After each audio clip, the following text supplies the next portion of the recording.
क्यों स्वागत आप सभी का आपके अपने YouTube चैनल बिग जोश में। साथियों, उम्मीद करता हूं कि आप सभी स्वस्थ होंगे। तो साथियों, आज के इस वीडियो लेक्चर में हम डिस्कस करने वाले हैं railway NTPC, SSC GD, SSC MTS एवं आरपीएफ कांस्टेबल इत्यादि परीक्षाओं में पूछे जाने वाले उन सभी महत्वपूर्ण जीके जीएस क्वेश्चंस को जो कि आप सभी के एग्जाम में पूछे जा सकते हैं। तो वीडियो को इन तक जरूर देखिएगा, क्योंकि दिए गए सभी क्वेश्चंस एग्जाम ओरिएंटेड और सेलेक्टिव हैं। तो आइए देखते हैं। जैसे पहला प्रश्न है, निम्न में से किस खेल में 9 खिलाड़ी हैं? ये चारों आपके खेल हैं जिसमें से आपको बताना है कि किन में जो है कि 9 खिलाड़ी जो है कि खेलते हैं। तो बात करें कबड्डी की, कबड्डी में जो है कि 7 प्लेयर खेलते हैं। और वहीं बात करें बेसबॉल की, तो बेसबॉल में कुल जो है कि 9 प्लेयर खेलते हैं। बात करें वाटर पोलो की, तो वाटर पोलो में जो है कि कुल 7 खिलाड़ी खेलते हैं। वहीं अगर पूछ दे बास्केटबॉल में कितने खिलाड़ी खेलते हैं, तो बास्केटबॉल में जो कि 5 खिलाड़ी खेलते हैं। तो इन चारों को याद रखिएगा। और हमारा क्वेश्चन क्या पूछा है कि निम्न में से किस खेल में 9 खिलाड़ी हैं?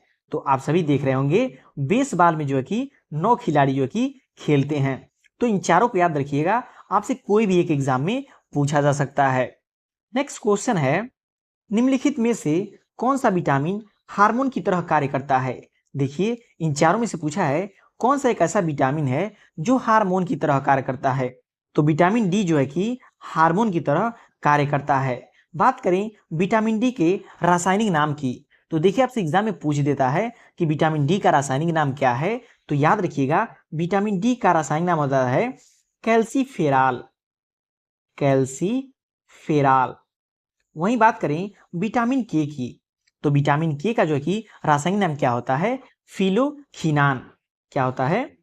फिलोखिनान।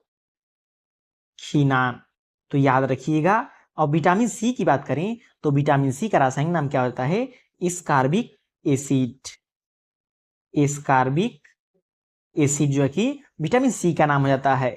बात करें विटामिन ए की, तो विटामिन ए का रासायनिक नाम होता है रेटिनॉल। तो याद रखिएगा, देखिए आप सभी के एग्जाम में रासायनिक नाम भी पूछ देता है। बात करें वसा में घुलनशील विटामिन की, तो ऐसे भी आप सभी के एग्जाम में क्वेश्चन पूछ देता है कि वसा में घुलनशील कौन कौन से विटामिन होते हैं। तो वसा में घुलनशील विटामिन होते हैं ए, डी, ई एवं के। किसमें? वसा में घुलनशील। वहीं बात करें जल में घुलनशील, वाटर सॉल्युबल कौन कौन से विटामिन हो जाते हैं? तो वाटर सॉल्युबल हो जाते हैं कौन कौन से? बी और सी। कौन कौन से? बी और सी जो है कि वाटर सॉल्युबल विटामिन हो जाते हैं। तो इन तीनों पॉइंट्स को याद रखिएगा। नेक्स्ट क्वेश्चन है, सिक्किम राज्य किस देश से अंतर्राष्ट्रीय सीमा नहीं लगाता है? सिक्किम राज्य जो है कि किस देश से जो है कि अंतर्राष्ट्रीय सीमा नहीं लगाता है? तो किससे नहीं लगाता है? म्यांमार से। म्यांमार से जो है कि सिक्किम राज्य जो है कि अपना अंतर्राष्ट्रीय सीमा नहीं लगाता है। बात करें नेपाल की, तो नेपाल का किस किस राज्यों से सीमा लगता है? तो किस किस राज्यों से लगता है?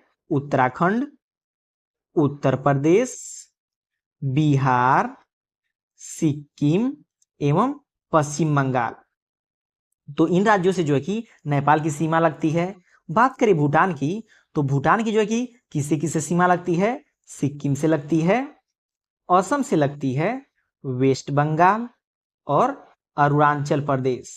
इन चारों राज्यों से जो है कि भूटान की सीमा लगती है। वहीं बात करें म्यांमार की, म्यांमार की किस किस से सीमा लगती है? अरुणाचल प्रदेश से लगती है, नागालैंड से लगती है, मिजोरम से लगती है और मणिपुर से लगती है। तो देखिए इसमें दिया हुआ है सिक्किम कहीं नहीं है, इसलिए राइट आंसर म्यांमार हो जाएगा। ऐसे भी एलिमिनेट करके क्वेश्चन को आप कर सकते हैं। तो बात करें चीन की, तो चीन से कौन कौन से राज्य लगते हैं? केंद्र शासित प्रदेश लद्दाख, हिमाचल प्रदेश, उत्तराखंड और सिक्किम और अरुणाचल प्रदेश। तो याद रखिएगा, ये सभी राज्य जो है कि चीन से सीमा लगाते हैं। तो देखिए, एक क्वेश्चन से आप सभी को बहुत सारे क्वेश्चन के आंसर लर्न होते जा रहे हैं। तो याद रखिएगा। नेक्स्ट क्वेश्चन है, रासायनिक ऊर्जा को विद्युत ऊर्जा में परिवर्तित करने वाली युक्ति का नाम क्या है? रासायनिक ऊर्जा को विद्युत ऊर्जा में परिवर्तित करने वाली युक्ति का नाम क्या है? तो बैटरी। बैटरी जो होती है रासायनिक ऊर्जा को विद्युत ऊर्जा में परिवर्तित करती है, आप सभी को पता होगा। तो साथियों, इस तरह के क्वेश्चन आप सभी के एग्जाम में 100% एक क्वेश्चन पूछा जाता है। तो वहीं बात करें लाउड स्पीकर की, लाउड स्पीकर जो है कि किस ऊर्जा को किस में परिवर्तित करता है, तो लाउड स्पीकर जो है कि इलेक्ट्रिक ऊर्जा को जो है कि किसमें परिवर्तित करता है, ध्वनि ऊर्जा में, किसमें, ध्वनि ऊर्जा में। तो देखिए आपसे एग्जाम में क्वेश्चन पूछा जा सकता है कि इलेक्ट्रिक ऊर्जा को ध्वनि ऊर्जा में परिवर्तित करने वाली युक्ति कौन सी है, तो लाउड स्पीकर हो जाएगी। ऐसे इन सभी को याद रखिएगा। अब बात करें जनरेटर की, तो जनरेटर जो है कि यांत्रिक ऊर्जा को, किसको, यांत्रिक ऊर्जा को जो है कि परिवर्तित करता है किसमें, विद्युत ऊर्जा में, किसमें, विद्युत ऊर्जा में। वहीं मोटर की बात करें तो मोटर जो है कि विद्युत ऊर्जा को यांत्रिक ऊर्जा में परिवर्तित करता है। तो इन चारों को याद रखिएगा, एक तो आपको एग्जाम में 100% पूछा ही जाएगा, ये मोस्ट इंपॉर्टेंट क्वेश्चन है, याद रखिएगा। नेक्स्ट क्वेश्चन है, निम्न में से कौन प्रमुख सरोद वादक हैं? इन चारों में से कौन ऐसे हैं जो प्रमुख सरोद वादक हैं? तो कौन है, अलाउद्दीन खां। अलाउद्दीन खां जो है कि प्रमुख सरोद वादक हैं। तो बात करें भजन सुपारी की, ये किसके प्रमुख वादक हैं, ये संतूर वादक हैं। कौन से वादक हैं, संतूर वादक हैं, याद रखिएगा। और बात करें पन्नालाल घोष की, तो ये जो है कि प्रमुख बांसुरी वादक हैं, प्रमुख बांसुरी वादक हैं। अब बात करें एस बालचंद्रन की, तो एस बालचंद्रन जो है कि वीणा वादक हैं। कौन कौन से, वीणा वादक हैं। तो देखिए एग्जाम में जरूर नहीं है कि एग्जैक्ट यही क्वेश्चन आए, आपसे इस ऑप्शन से भी क्वेश्चन पूछा जा सकता है। जैसे इनमें से वीणा वादक कौन से हैं, तो कौन हो जाएंगे, एस बालचंद्रन। अगर पूछ दे इनमें से बांसुरी वादक कौन है, तो पन्नालाल घोष हो जाएंगे। संतूर वादक का पूछ दे तो भजन सुपारी हो जाएंगे। तो याद रखिएगा सभी पॉइंट मोस्ट इंपॉर्टेंट और एग्जाम ओरिएंटेड हैं। आइए देखते हैं नेक्स्ट क्वेश्चन है, निम्नलिखित में से कौन सा एक जोवियन ग्रह नहीं है? तो सबसे पहले समझना पड़ेगा जोवियन ग्रह होता क्या है। तो जोवियन ग्रह वे ग्रह होते हैं जो कि गैस और बर्फ से मिलकर बने होते हैं। तो जो गैस और बर्फ से मिलकर बने होते हैं उन्हें कौन से ग्रह कहते हैं, जोवियन ग्रह कहते हैं। तो बात करें गैस से बने ग्रहों की, तो गैस से बड़े ग्रह जो हो जाते हैं, सबसे पहले होता है शनि। शनि जो है कि पूरा एक गैस का गोला है। और बात करें बृहस्पति की, तो बृहस्पति भी जो है कि गैस का गोला है। अब बात करें बर्फ से बने जो है कि ग्रह, तो बर्फ से बने ग्रह कौन कौन से होते हैं, अरुण और वरुण। तो आप यहां से देख सकते हैं ऑप्शन में कौन सा ऐसा है जो कि नहीं है। तो गैस और बर्फ से बने बने कौन कौन से हो जाते हैं, नेपच्यून की बात करें ये भी है, बृहस्पति की बात करें तो ये भी जो है कि है, शनि की बात करें तो ये भी है, लेकिन बुध, मरकरी जो है कि जोवियन ग्रह नहीं है। तो देखिए ये भी काफी इंपॉर्टेंट क्वेश्चन है, ऐसे आप इसको याद रखिएगा कि बुध जो है कि जोवियन ग्रह नहीं है। और ये भी याद रखिएगा जोवियन ग्रह किसे कहते हैं। नेक्स्ट क्वेश्चन है, अंतर्राष्ट्रीय मातृभाषा दिवस कब मनाया जाता है? देखिए साथियों, आप सभी कोई भी एग्जाम देने जाते हो उसमें से प्रमुख दिवस से संबंधित एक क्वेश्चन तो 100% पूछा जाता है, इसलिए क्वेश्चन काफी इंपॉर्टेंट हो जाता है। तो बात करें अंतर्राष्ट्रीय मातृभाषा की, अंतर्राष्ट्रीय मातृभाषा दिवस जो है कि 21 फरवरी को मनाया जाता है, याद रखिएगा।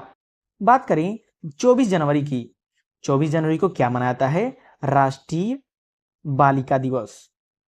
राष्ट्रीय बालिका दिवस कब मनाया जाता है, तो राष्ट्रीय बालिका दिवस जो है कि मनाया जाता है 24 जनवरी को। 16 सितंबर की बात करें तो विश्व ओजोन दिवस के रूप में मनाया जाता है, विश्व ओजोन दिवस के रूप में मनाया जाता है 16 सितंबर को। और 26 दिसंबर की बात करें तो वीर बाल दिवस के रूप में मनाया जाता है, वीर बाल दिवस के रूप में कब मनाया जाता है, 26 दिसंबर को, याद रखिएगा। ये सभी दिए गए पॉइंट इंपॉर्टेंट हो जाते हैं। नेक्स्ट क्वेश्चन है, रॉलिंग प्लान की अवधि क्या थी? तो रॉलिंग प्लान की अवधि थी 1978 से 1980 तक जो कि रॉलिंग प्लान की अवधि थी। और देखिए साथियों, यहां से आपको एक मोस्ट इंपॉर्टेंट क्वेश्चन मिल जाता है, क्या 1966 से लेकर के 1969 तक के समय को योजना अवकाश कहा जाता है। क्या कहता है, योजना अवकाश। तो आपसे एग्जाम में कई बार पूछ देता है कि योजना अवकाश कब से कब तक चला? तो सन 1966 से लेकर के 1969 जो है कि योजना अवकाश के रूप में जाना जाता है। ये भी क्वेश्चन कई बार एग्जाम में पूछा जा चुका है, याद रखिएगा। नेक्स्ट क्वेश्चन है, 1 जनवरी को निम्न में से किस संस्था की स्थापना हुई थी? तो 1 जनवरी को जो है कि डीआरडीओ की, किसकी? डीआरडीओ की स्थापना हुई थी 1 जनवरी सन 1958 ईस्वी को। बात करें इसके अध्यक्ष की, तो इस समय इसके अध्यक्ष हैं समीर वी कामत, समीर वी कामत, तो याद रखिएगा। अब बात करें इसरो की, इसरो की स्थापना कब हुई थी? 15 अगस्त सन 1969 को। बात करें इसके अध्यक्ष की, तो इसके अध्यक्ष होते हैं एस सोमनाथ, याद रखिएगा। वहीं बात करें नाबार्ड की, नाबार्ड की स्थापना कब हुई थी? 12 जुलाई सन 1982 ईस्वी को। जिसके वर्तमान अध्यक्ष की बात करें तो वर्तमान अध्यक्ष हैं केवी साजी, याद रखिएगा। बात करें आरबीआई की, आरबीआई की स्थापना हुई थी 1 अप्रैल सन 1935 ईस्वी को। जिसके वर्तमान गवर्नर की बात करें तो वर्तमान गवर्नर आते हैं शक्तिकांत दास। कौन आते हैं? शक्तिकांत दास। तो याद रखिएगा, देखिए आपसे सन भी पूछा जाता है और अध्यक्ष पूछ देगा। जैसे आपसे पूछ दे इसरो के वर्तमान समय में अध्यक्ष कौन है, तो एस सोमनाथ हो जाते हैं। डीआरडीओ के वर्तमान में अध्यक्ष पूछ दे तो समीर वी कामत। नाबार्ड के वर्तमान में अध्यक्ष पूछ दे तो केवी साजी हो जाते हैं। और आरबीआई के वर्तमान में गवर्नर पूछ दे तो कौन हो जाएंगे? शक्तिकांत दास हो जाएंगे। तो साथियों, आपको वीडियो कैसा लग रहा है कमेंट करके फीडबैक जरूर दीजिएगा, और वीडियो पसंद आ रहा तो वीडियो को लाइक और चैनल को सब्सक्राइब जरूर कर लीजिएगा। तो आइए देखते हैं, नेक्स्ट क्वेश्चन है, निकट दृष्टि दोष में किस लेंस का उपयोग होता है? तो देखिए, मानव में दृष्टि दोष में 3 तरह के दोष होते हैं, निकट दृष्टि दोष, दूर दृष्टि दोष और जरा दृष्टि दोष। तो इसको याद करने के लिए एक ट्रिक है जिससे आप कभी भी नहीं भूलेंगे कि किस दृष्टि दोष में किस लेंस का यूज करते हैं। तो ट्रिक क्या है? अनी उदा, याद रखिएगा, अनी उदा। इस ट्रिक से जो है कि आपको कभी एग्जाम में ये क्वेश्चन गलत नहीं होगा। तो अ से हो जाएगा अवतल लेंस, नी से हो जाएगा निकट दृष्टि दोष, ऊ से हो जाएगा उत्तल लेंस, दा से हो जाएगा दूरदृष्टि दोष। तो यहाँ पे क्या पूछा है? निकट दृष्टि दोष में किस लेंस का उपयोग होता है? निकट दृष्टि दोष में तो अनी, अ मतलब अवतल लेंस, तो इसका राइट आंसर हो जाएगा अवतल लेंस। वहीं पूछ देता दूरदृष्टि दोष, तो उदा, दूरदृष्टि दोष के लिए उदा उत्तल लेंस का यूज किया जाता है। अब बात करें उत्तल और अवतल दोनों लेंस की, तो कब होता है? जरा दृष्टि दोष में, जरा दृष्टि दोष में जो है कि यूज किया जाता है अवतल और उत्तल दोनों लेंस की। तो याद रखिएगा, ये ट्रिक आप सभी के एग्जाम में काम आएगा। नेक्स्ट क्वेश्चन है, भारत में राष्ट्रीय आय का अनुमान सर्वप्रथम किसने लगाया था? तो भारत में राष्ट्रीय आय का अनुमान सर्वप्रथम जो है कि दादा भाई नौरोजी ने लगाया था। और एक पॉइंट और याद रखिएगा, कई बार एग्जाम में आपसे पूछा है grand old man of India के नाम से किसे जाना जाता है? तो दादा भाई नौरोजी को जो है कि grand old man of India के नाम से भी जाना जाता है। वहीं बात करें एडम स्मिथ की, तो एडम स्मिथ जो है कि father of modern economics, father of modern economics कौन आते हैं? Adam Smith. ये भी क्वेश्चन कई बार एग्जाम में पूछा जा चुका है। लेबनान की राजधानी का नाम क्या है? तो लेबनान की राजधानी का नाम है, क्या नाम है? बेरूत। लेबनान की राजधानी क्या होती है? बेरूत। बात करें अंकारा, अंकारा किसकी राजधानी है? तुर्की की। तुर्की की राजधानी कौन होती है? अंकारा। दशमिक किसकी राजधानी होती है? तो दशमिक की राजधानी होती है सीरिया की। सीरिया की आप नाम सुने होते हैं। सीरिया की राजधानी क्या होती है? दमिश्क। अब बात करें अबू धाबी की, अबू धाबी किसकी राजधानी है? यूएई की। तो याद रखिएगा, इन चारों में से एक क्वेश्चन आप सभी के एग्जाम में जरूर मिलेगा, क्योंकि राजधानी और मुद्रा से संबंधित एक क्वेश्चन कोई भी एग्जाम हो जरूर पूछा जाता है। तो लेबनान की राजधानी का क्या नाम है? बेरूत। और तुर्की की राजधानी क्या नाम है? अंकारा। सीरिया की राजधानी क्या नाम है? दमिश्क। यूएई की राजधानी का क्या नाम है? अबू धाबी, याद रखिएगा। नेक्स्ट क्वेश्चन है, यूनेस्को में निम्न में से कौन सा मंदिर विश्व धरोहर में शामिल नहीं है? तो यूनेस्को में जो है कि विश्व धरोहर स्थल में कामाख्या माता मंदिर नहीं शामिल है। बाकी अगर बात करें बृहदेश्वर मंदिर की, ये भी शामिल है। काकतीय विरुद्रदेव मंदिर, ये भी शामिल है। कोणार्क का सूर्य मंदिर, ये तीनों जो है कि विश्व धरोहर स्थल में शामिल हैं, लेकिन जो है कि कामाख्या माता मंदिर नहीं शामिल हैं। अगर आपसे एग्जाम में क्वेश्चन पूछ दे कामाख्या माता मंदिर किस राज्य में स्थित है, तो किस राज्य में? असम राज्य में स्थित है। अगर पूछ दे बृहदेश्वर मंदिर किस राज्य में स्थित है, तो तमिलनाडु, तमिलनाडु राज्य में स्थित है। अगर पूछ दे काकतीय रुद्रेश्वर मंदिर ये किस राज्य में स्थित है, तो तेलंगाना, तेलंगाना राज्य में स्थित है। कोणार्क सूर्य मंदिर की पूछ दे तो उड़ीसा में स्थित है, और ये कई बार क्वेश्चन एग्जाम में पूछा जा चुका है। कोणार्क सूर्य मंदिर किस राज्य में स्थित है? ओडिशा राज्य में स्थित है, याद रखिएगा। नेक्स्ट क्वेश्चन है, विश्व जनसंख्या दिवस कब मनाया जाता है? तो विश्व जनसंख्या दिवस की बात करें तो कब मनाया जाता है? 11 जुलाई को। कब मनाया जाता है? 11 जुलाई को। बात करें 1 जुलाई की, 1 जुलाई को कौन सा दिवस मनाया जाता है? तो 1 जुलाई को जो है कि चिकित्सक दिवस के रूप में मनाता है, चिकित्सक दिवस के रूप में मनाया जाता है। कब? 1 जुलाई को। वहीं 26 जुलाई की बात करें तो 26 जुलाई को जो है कि कारगिल विजय दिवस के रूप में मनाया जाता है, कारगिल विजय दिवस के रूप में मनाया जाता है। किसके रूप में? कारगिल विजय दिवस के रूप में मनाया जाता है। वहीं बात करें 18 जुलाई की, तो 18 जुलाई को जो कि नेल्सन मंडेला के दिवस में,